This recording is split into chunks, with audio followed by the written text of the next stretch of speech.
il ne pouvait pas partir sans avoir parlé à ses sœurs et à sa mère. Ignorer son père ne lui aurait posé aucun problème, si ce dernier ne s'était pas trouvé sur son chemin en partant. Que lui avait-il pris? D'où sortaient ces mots d'excuse? Était-il dans sa phase de rédemption, à l'image de Victoria H? Il avait du mal à accepter que son père s'excuse. Qu'il soit fier, et le pardon ne viendrait pas. Point. Chazard! Comment peut-il espérer que je tire un trait après toutes ces années?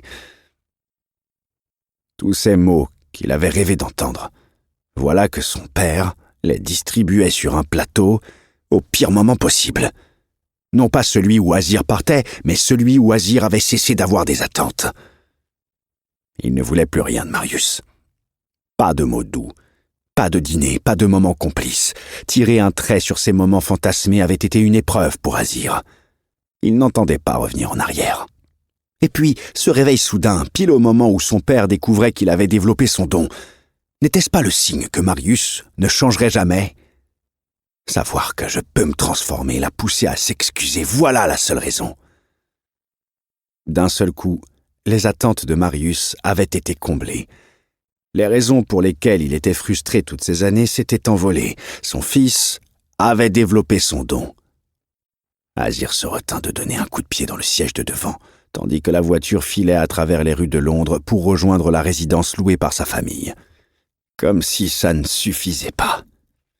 En quittant la demeure des Célènes, il avait entendu toutes les insultes proférées par les manifestants autour de la maison. Les Grey avaient raison. Ce n'était pas parce que son nom avait été lavé de tout soupçon d'un point de vue juridique que l'opinion publique n'avait pas décidé qu'il était un criminel. D'ailleurs, tous les magiciens paraissaient des criminels aux yeux de ces foules rassemblées pour réclamer leur départ, ou pire, leur mort. Azir n'aurait pas dû être étonné. De tout temps, la nouveauté et la différence engendraient de la discrimination. Voilà qu'on demandait à la population de croire en la magie, d'accepter que l'incendie de Big Ben n'était qu'un accident, un défi entre magiciens qui avaient mal tourné et que non, ces derniers n'avaient pas prévu de se retourner contre les humains. De toute façon, peu nombreux comme ils l'étaient depuis l'exil, ils ne pourraient pas s'opposer à des marées de terriens effrayés par leur pouvoir. Finalement, Seth avait raison. Leur vie à Saphiria était bien calme et tranquille. Ils vivaient entre eux, loin de la pollution, car ils n'avaient jamais introduit de technologie propre à abîmer l'air de leur monde. Ils respectaient la nature, et si les ténèbres n'avaient pas fait leur apparition, Saphiria aurait été un havre de paix.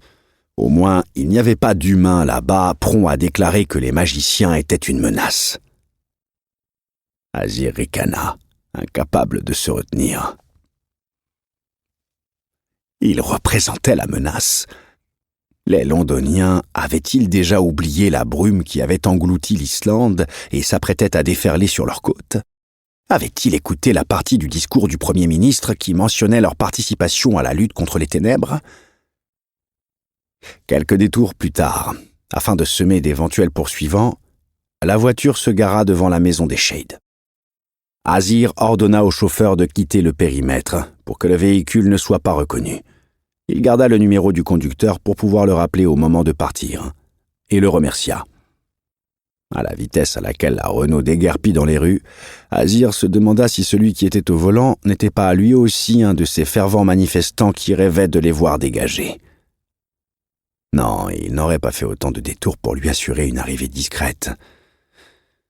Sa paranoïa ne servait à rien, si ce n'était à faire grandir le sentiment d'injustice qui emplissait son torse. Il frappa à la porte et patienta, jusqu'à entendre des pas dans le couloir derrière. Quand Fiona ouvrit, son regard était brillant d'amour. « Tu rentres vivre ici ?» demanda-t-elle avec espoir. Un chat se mit à miauler entre les jambes de sa sœur. Et Azir secoua la tête de gauche à droite, amusé de retrouver Neko ici. Avant de partir pour Saphiria, Kathleen avait confié son chat aux bons soins de Fiona, au cas où elle ne reviendrait pas. Il fallait croire que son intuition était juste.